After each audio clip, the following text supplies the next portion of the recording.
Bien, continuamos.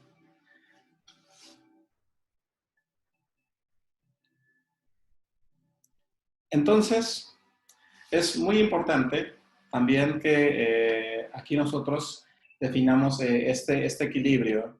¿Por qué razón? Porque al final del día usted está estudiando un tipo de espiritualidad.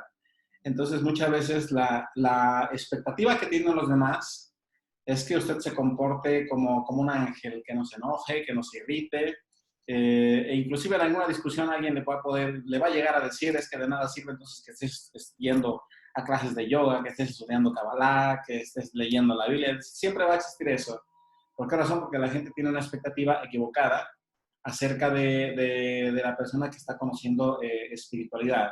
Es decir, siempre vamos a estar nosotros expuestos a enojarnos, a cometer errores. Tenemos hoy en día una conciencia diferente que nos va a ayudar a evitar precisamente que estas decisiones que tomemos nos vayan, vamos, nos afecten en el porvenir. Entonces, no tiene por qué usted dejarse minimizar absolutamente por nadie. Es decir, la gente esperaría que usted reaccione de una forma según la condicionante social. Y aquí es donde se genera pues un poco de conflicto, ¿no? Cuando hablamos sobre el tema de masonería, fue uno de los principios que mencionábamos, que la gente muchas veces espera que usted responda de forma automática en base al sistema educativo. Esto es como cuando hay una discusión entre padres e hijo, mamá e hija, papá e hijo. Entonces, generalmente, cuando no se sabe quién de los dos tiene la razón, están esperando a que sea el hijo el que tome la decisión de ofrecer disculpas al padre, porque ahí viene en el Tanaj, donde dice que el hijo debe de honrar al padre, ¿no? Pero también el Tanaj nos dice que los padres deben de tener cuidado de no exasperar a sus hijos. Entonces, no espere usted que la gente entienda que el hecho de que usted conozca la espiritualidad no le va a usted a generar que reaccione como un ser humano normal mientras habita en el mundo de la materia. Ahora, en la Sefirá número 4, que es el Yesed, habla sobre la misericordia y la lealtad con usted y con los demás. Y aquí, ¿quién está? Abraham. ¿Y qué sucede con Abraham? Dice aquí que pues él era un gran amigo del Creador y por eso, por ser un gran amigo y cumplir lo que se le había indicado, pues él tenía la dicha de tener a un gran amigo. Pero ¿qué vemos con Abraham? Abraham era una persona que mencionamos y nos enseña el Midrash, era muy curioso, era una persona también que describe muy noble, muy inocente, es decir, no había mucha maldad como muchos hoy esperarían en su corazón. Y él confiaba. Inclusive usted recuerda qué sucedió cuando se hace el pacto del Brit Milá, de la circuncisión. ¿Qué sucede? Él estaba descansando y en ese momento es cuando llegan, dice que dos ángeles, ¿verdad? Llegan los ángeles y comen con él. Entonces, imagínense, Abraham les abre la puerta de su casa.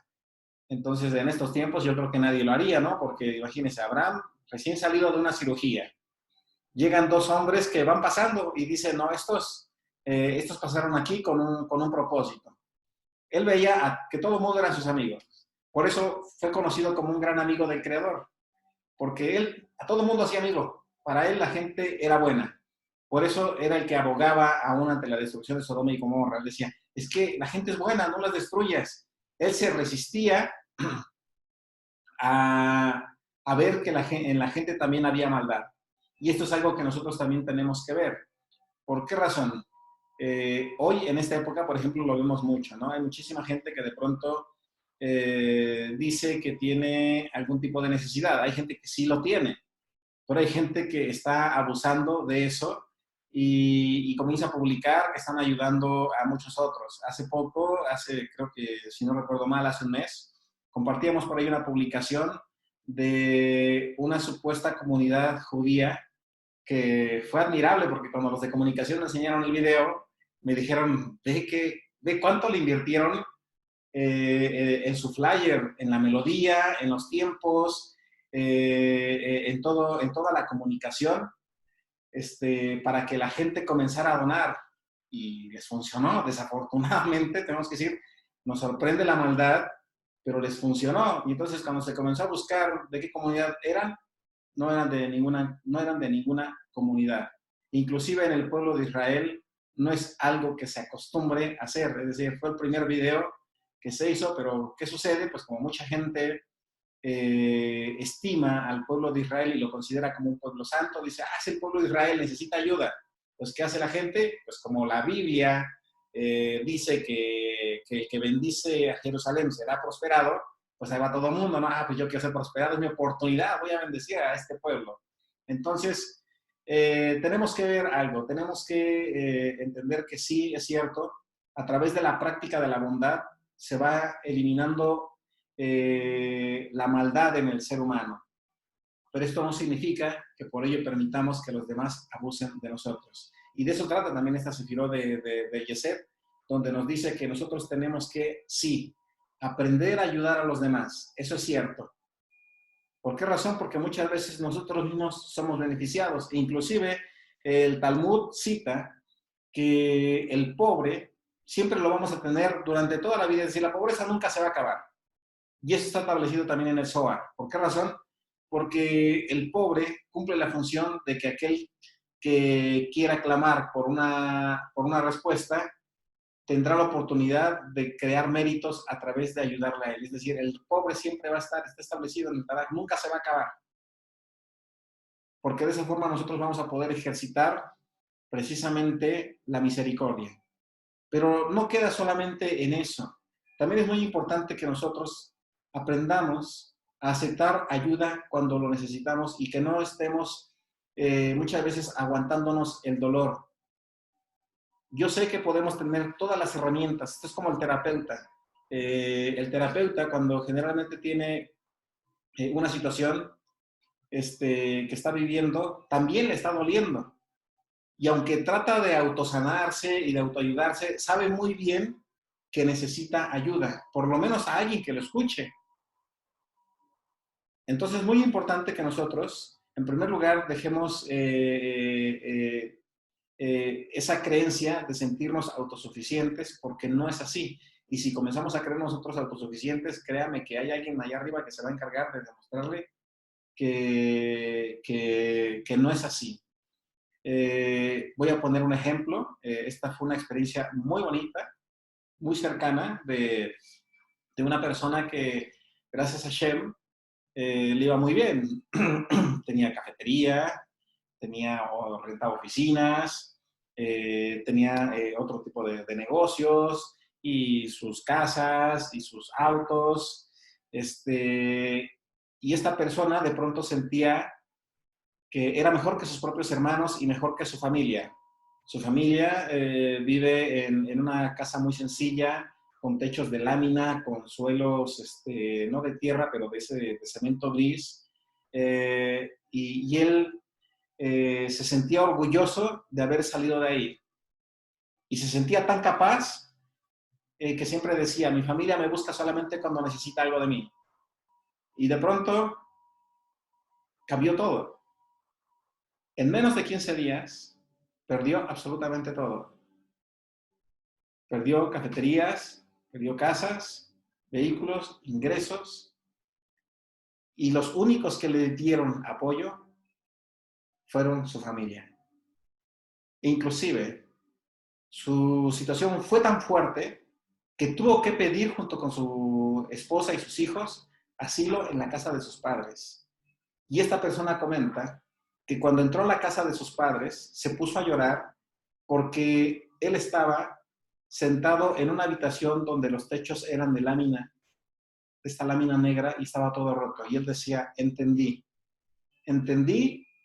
que estaba viviendo esta situación porque yo estaba constantemente lanzando mensajes al universo donde yo me creía autosuficiente. Y dice que todos sus hermanos, a pesar de que no le hablaban, En ese momento todos le comenzaron a ayudar. Y entonces, ¿qué sucede? Pues esta persona entendió la lección. Y vaya que la entendió porque seguramente le dolió muchísimo. Se le movió todo el mundo de la materia. Entonces, no tenemos por qué llegar nosotros ahí. Entonces, recuerde usted, ¿qué dice el Tanaj? Y eso también lo dijo un rabino. Está en el Tanaj y también lo dijo un rabino hace casi 2000 años. Dice, amarás al prójimo ¿como a quién? Como a ti mismo. Pero a veces el como a ti mismo se te olvida. Es decir, ¿tienes que ser misericordioso con los demás? Sí, pero también tienes que ser misericordioso con tu propia persona. Tú no puedes decir que vas a amar a una persona si no te amas primero a ti. Tú no puedes proveerle a una persona alimento con alegría si tú no estás provisto del mismo.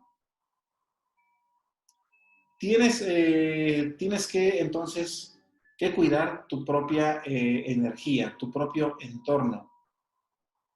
En primer lugar, nos enseña el Rabbi Maimónides, ya mencionamos que nosotros tenemos que estar bien. La Kabbalah tiene el propósito de enseñarnos a conectar, enseñarnos a bajar las bendiciones que ya están establecidas. ¿Para qué? Para que una vez que estamos bien, podamos ayudar a los demás. Porque si usted está triste, si usted está afligido, si usted está en angustia, dígame si va a tener ánimos de querer ayudar a los demás. Seguramente no. Probablemente usted va a sentir que no tiene energías o que no tiene fuerzas. Por eso es muy importante, como comentamos hace un momento, siempre busque no aislarse y conocer a personas que en determinado momento le pueden ayudar. Usted no es un ser que todo lo puede, que todo lo sabe y que es autosuficiente. No es bueno que esté solo. ¿Bien? Y esto no es solamente en relación a las parejas, sino en general. El ser humano siempre tiene que acompañarse de alguien más. La siguiente sefirá habla sobre Binah, la inteligencia, la ciencia del conocimiento. ¿Y por quién está representado? Por la mujer. Entonces, aquí muchos dirían, ay, ¿qué no era el hombre? Pues si en el mundo todos los científicos son hombres, o bueno, la mayoría son hombres. Eso lo vemos por todos lados, ¿verdad? El concepto machista que desafortunadamente ha generado mucho deterioro en la sociedad. ¿Qué dice? Es el hombre, no, dice aquí el árbol de la vida, que es la mujer la que tiene la ciencia del conocimiento.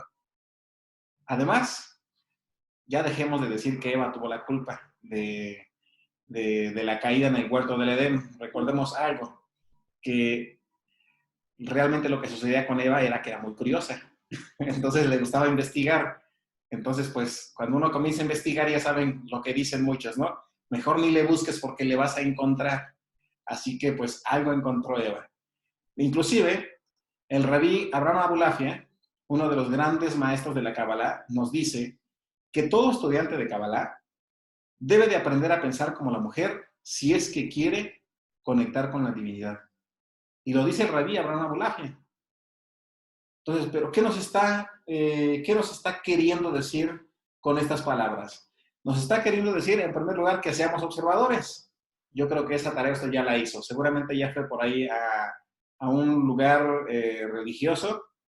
Yo generalmente lo veo mucho en los templos cristianos, en las iglesias cristianas. Hay más población femenil que hombres. ¿Sí se ha dado cuenta usted de eso? Son más mujeres las que habitan, las que asisten ahí, que los hombres. Inclusive en cursos de yoga hay más mujeres que hombres. En retiros espirituales exactamente lo mismo. Siempre hay más mujeres. ¿Usted no se ha preguntado por qué razón? Y va más allá de lo emocional, porque muchos dirían, es que pues la mujer es más emocional. Pues no, no es más emocional. ¿Recuerda usted lo que vimos en dónde? En la clase de Lilith. ¿Qué dice aquí? Vayiben Haisha, que Akadosh Baruj Hu crea a Eva con Binah, que es una perspicacia o entendimiento adicional. Y esto iba a ser inevitable. ¿Por qué le comento que iba a ser inevitable? Recuerde usted que cuando hablamos sobre el tema de Lilith, estábamos mencionando que Lilith abandona a Adán y Adán ya había sido creado. Así que para que alguien tuviera herramientas para poder contrarrestar la maldad que en ese momento se gestó, tenía que ser creado un ser superior a Adán. Algunos hombres dirán, eso duele, ¿verdad? Pero es cierto. Es decir, Adán ya estaba, ya no había forma de que en él se incorporara un conocimiento adicional, así que es diseñada de una forma diferente o con un conocimiento adicional. Ya lo vimos en Lilith, el famoso sexto sentido, y lo vimos también en brujería, física, mecánica cuántica, cuando mencionamos que la información genética que habita en la mujer es más fuerte en influencia sobre los hijos.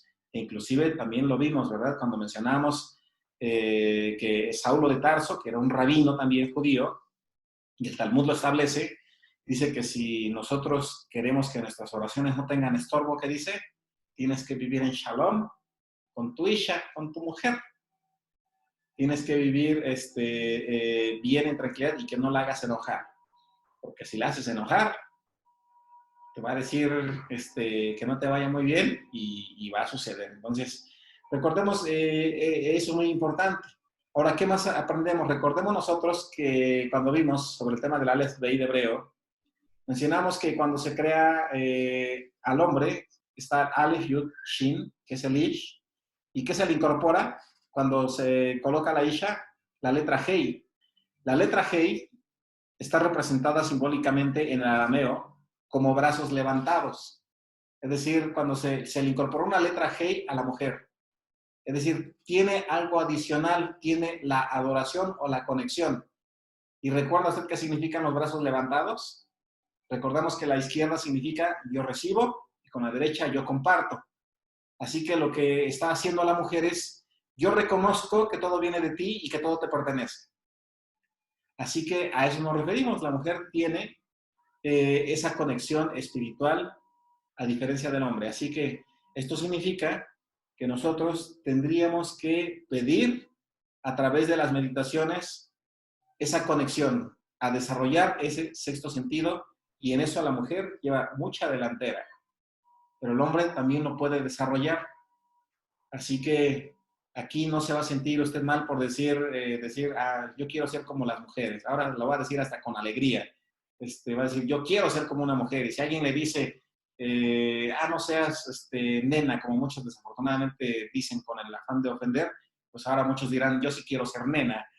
Bueno, parecido a una mujer, en el sentido de que quiero tener esa conexión espiritual que ella tiene. Entonces, si seguimos esta recomendación de Abraham Abulafia, vamos a despertar lo que vimos hace un momento. Vamos a hacer como Eva, que dijimos que ¿qué hizo Eva?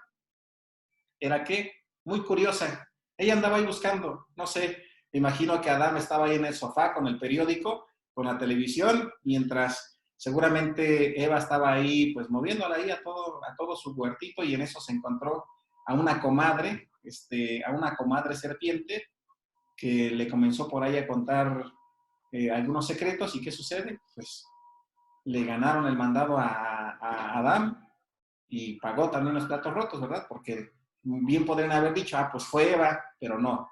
Hashem dice, no, tu responsabilidad era cuidar a Eva. ¿Por qué razón? Porque recordemos nosotros que ellos tenían una conciencia como los niños. Entonces, ¿quién era más pequeño en el estricto sentido? Era más pequeña la mujer. Era más inocente, más pura. Adán ya sabía, pero descuidó, y entonces también fue, yo creo que el principal responsable. Bien, entonces recordemos lo que vimos también en esa clase, que Binah está representada en la mujer como la letra Yud, y que significa la mano cerrada. Es decir, que si de Jochma se hace la oración y la mujer cierra la mano, no sube la oración a Hashem. Entonces, por eso es muy importante conocer estas sefirot de la parte superior. Bien, la sefirot número 2 le corresponde a Adán. que habla sobre la sabiduría, la conexión mística, espiritual, y también lo vemos en el libro de Génesis. ¿Cuál era la ventaja, si lo queremos llamar de una forma que tenía Adán? La ventaja es que él tenía, según el Zohar, un tiempo de convivencia más amplio con el Creador, porque hubo un tiempo en el que él se quedó con el corazón roto. Es decir, Lilith se fue, la abandonó. Ya había problemas de matrimonio desde entonces, así es que no se sientan muchas veces únicos si es que a alguien le ha llegado a pasar. Y entonces, ¿qué sucede con él?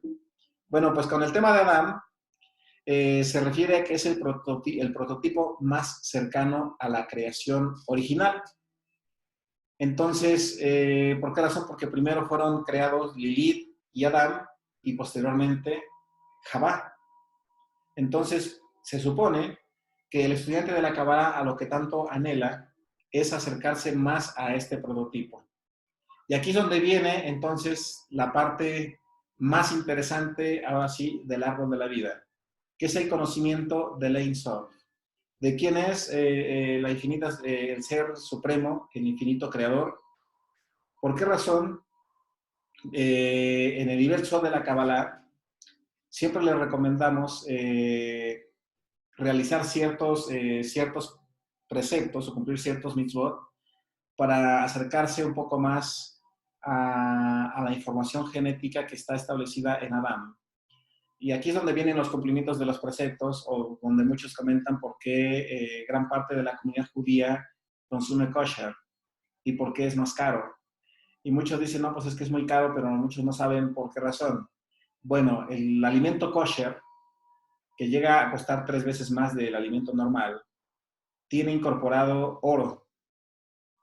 Y precisamente dentro de la información genética que se modificó en el ser humano, lo mencionamos en la clase pasada, el hierro que actualmente tenemos nosotros en nuestra sangre, originalmente era oro. Y eso permitía precisamente que el proceso de oxidación fuera más lento. Y por eso usted puede leer en el Tanaj que Matusalén vivió ¿cuántos años? A ver si han leído. 970 años, ¿verdad? Entonces, desde ahí vemos nosotros que hubo una modificación genética. Y esto era lo que originalmente poseían Adán y Jabá y que se fue perdiendo con el tiempo.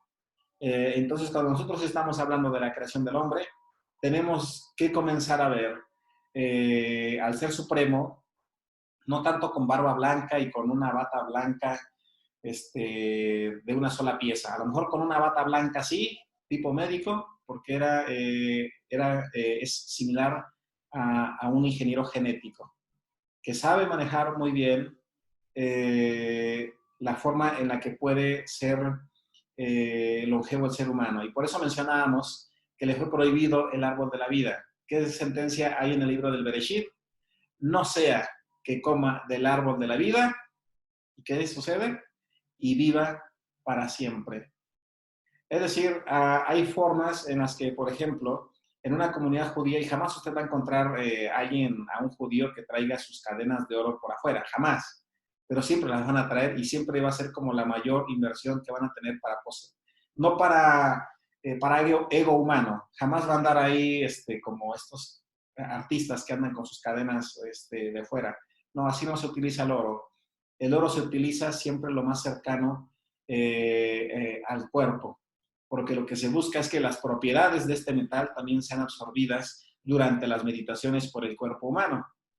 Así que si en alguna ocasión usted pensó en comprarse alguna joya, en ahorrar y decir es caro, vale la pena que usted comience a llenarse de oro, y por eso usted puede encontrar que este conocimiento no era exclusivamente del árbol de la vida, sino también en egiptología y en el libro de los muertos se describe precisamente por qué razón todos los reyes tenían la misma característica, así fuese en Egipto o fuese en la cultura maya. ¿De qué se llenaban? Completamente de oro. ¿Por qué razón? Porque la información que nos describe también el Sefer Yetzirah y otros textos paralelos como el libro del Bajir, que es el libro de la iluminación, nos describe que lo que más anhelaba en ese momento o lo que más anhelaban los reyes, era ser más parecidos a la divinidad, a los Nefilim, y tener esa vida longeva. Entonces, ¿qué hacían ellos? Se colocaban precisamente pectorales de oro. Yo no sé cómo se utilizaba todo lo que utilizaban aquí que en los antebrazos. Todo estaba lleno de oro y era por una causa. Y era precisamente para absorber esas propiedades. Y era gente que en promedio vivía muchísimos años. Así que ahí tiene usted una de las claves más importantes a las que tiene acceso el estudiante de la Kabbalah. Así que hoy ya sabe, si le gusta el oro, hoy ya tiene una muy buena excusa para pedir que se lo regalen o para comprárselo a usted. Bien, pero no, vuelvo a mencionar, no lo anda enseñando porque pues ya sabe que los amantes del oro lo van a querer tomar a la mala. Bien, entonces a eso se hace referencia con Adán, al prototipo más cercano a la creación original, aquel que tiene una conexión con el Ser Supremo, pero con una finalidad, que es ayudarle a cuidar toda la creación. Inclusive por eso hubo un tiempo, hubo un espacio entre la creación de Lilí hasta que llegase Jabá. Ese espacio obedecía a que Adán aprendiese, en primer lugar, a amar a toda la naturaleza, a todos los animalitos, a todo lo que estaba ahí, porque ¿qué sucede? Si le presentaban a Jabá, ya saben, se iba a centrar nada más en ella, iba a decir qué hermosa, qué bonita, le iba a estar regalando flores, no sé, le iba a estar cantando serenata, algo iba a estar muy entretenido. Entonces, ¿qué le dice a Hashem? No, mejor espérate, porque si no te me entretienes demasiado. Así que a cuidar primero la naturaleza, porque ese es el propósito. Y así es como nosotros llegamos al Keter, al Ein Sof, a la corona, que es donde no existen límites. Muy importante que entonces nosotros recordemos que Binah y Jochma, esta triada superior, es la que siempre tiene que estar en unidad para conectar con el Ser Supremo. Es decir, no hay una forma en la que se pueda llegar al Ein Sof si no es a través de la equidad que debe de existir entre el hombre y la mujer, donde ni uno ni otro tiene que estar por encima ni creerse superior a. Entonces es muy importante porque se necesitan ambos para conectar con el Creador, y lo mencionábamos hace un momento. Por eso el Tanaj nos decía que quien encuentra a compañero o compañera de vida ha alcanzado la benevolencia del Eterno. Entonces, por eso el libro de Bereshit nos dice, no es bueno que el hombre o la mujer estén solos. Y si alguno decide estar solo, ya sabe que tiene que revisar aquí su árbol de la vida, tiene que revisar por ahí, ver por qué razón yo no quiero tener un compañero, no quiero tener una compañera, qué es lo que he vivido, que eso ya es otro tema. Pero lo importante es llegar aquí al origen de Ein Sof. ¿Por qué razón? Porque partiendo precisamente de las 10 Sefirot, vamos a poder ir un poco atrás. En la próxima clase, si no recuerdo mal, no sé cómo lo está manejando la área de comunicación, vamos a aprender sobre el tema de la flor de la vida. Y vamos a ir un poco más atrás. ¿Por qué razón? Entonces, el origen, el Adán, tenía este conocimiento que le iba a permitir conocer cómo expandir la conciencia. Porque tenemos que comprender cómo el Ein Sof, cómo el Ser Supremo partió. O cómo de la nada comenzó a crear la realidad. Y cómo precisamente el origen de la expansión de la conciencia tuvo un referente que fue lo que nosotros conocemos inclusive como el cigoto, o el mismo patrón que se replica en toda forma de vida o en toda célula que se reproduce. Y vamos a aprender cómo el Creador da paso entonces a Adán y da paso precisamente a toda la creación. Viene la parte más interesante, viene la parte donde no va a ser opción estudiar historia, donde no va a ser opción estudiar un poco de biología, les van a comenzar a gustar las matemáticas seguramente un poco más, la física y la química. ¿Por qué razón? Porque todo lo que nosotros vemos en esta realidad tiene el mismo patrón de creación. Y una vez que nosotros comenzamos a identificar el patrón de la flor de la vida que está implícita en Adán y Jabá, se comienzan a identificar cuáles son las causas por las que la persona enferma.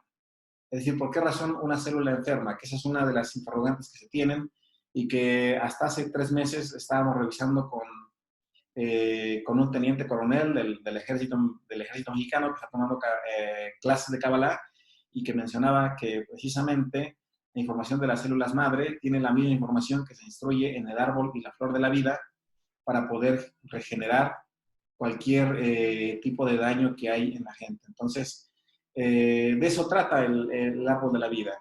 Entonces, este primer módulo obedecía o llevó un orden que precisamente tenía que enriquecer de forma conjunta tanto la parte intelectual como la parte espiritual.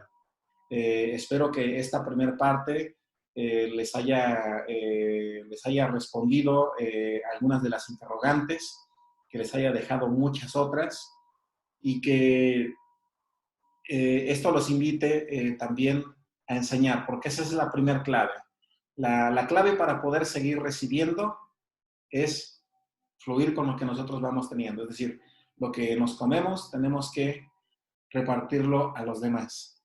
Y de esa forma, siempre el abanico de posibilidades, de sabiduría, de entendimiento y de conocimiento se va a comenzar a derramar. Y entonces vamos a seguir descubriendo todavía mucho más. Entonces, el Ein Sof, vuelvo a mencionar cuando hablamos nosotros sobre el creador, tiene la finalidad de disminuir y hablar sobre lo que se conoce como el Big Bang, o en el Zohar se conoce como el Tzimtzum.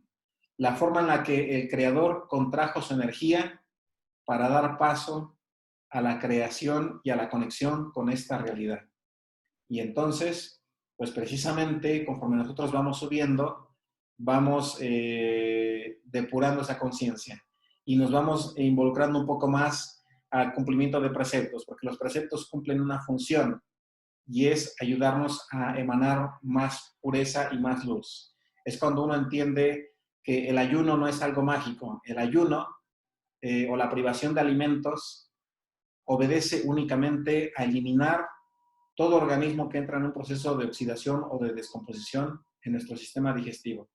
Porque mientras hay muerte, recordemos que así nos comamos, ya lo dijimos, un animalito o una plantita, una vez que es cortado de la tierra o sacrificado y entra en nuestro cuerpo, comienza un proceso de muerte. Entonces estamos comiendo algo muerto.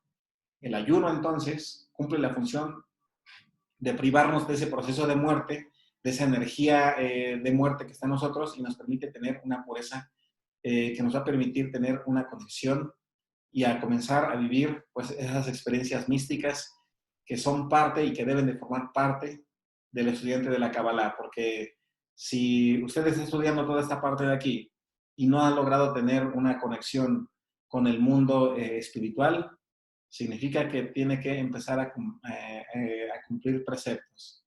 Y créame que la forma en la que usted va a desbloquear esas conexiones va a ser cuando usted le enseñe, comience a enseñarle a una primera persona. Eso es muy importante, porque de esa forma se genera la escalera y hay un propósito. Es decir, usted se está convirtiendo en un canal de luz para llevar luz a los demás. Y entonces va a soñar y entonces va a vivir algo tan real como hacer una petición que va a ser respondida en cuestión de 3 días, un día, inclusive un par de horas. Y sé que lo va a vivir y se va a sorprender y se va a alegrar y entonces va a decir, bueno, quiero desbloquear más, voy a enseñar a más gente. Bien, a la gente que obviamente quiera aprenderlo, no es labor evangélica, es cuando la gente quiera aprender, usted lo podrá compartir. Y eso solamente el Ser Supremo los va a colocar en su camino cuando usted se los pide. Bien, vamos a dejar hasta aquí este tema. Vamos a pasar a la sesión de preguntas y respuestas. Si les parece, nos conectamos en 3 minutos. Y pues preparen sus preguntas y pues continuamos con la transmisión. Shalom, Brajot. Nos vemos en 3 minutos. Shalom.